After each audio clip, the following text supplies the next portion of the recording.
Currently, I'm working at SAS Flight Factory.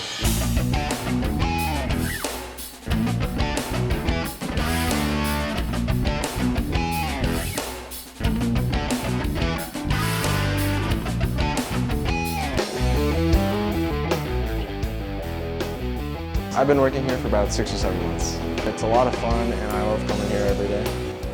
It's just fun to learn.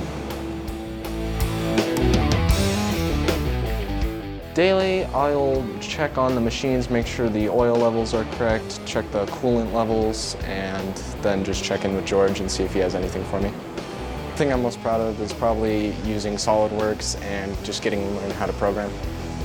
Well, the biggest takeaway is probably that they can help you get a job and help you find out what pathway you want to take when you're in college and find a good career for you.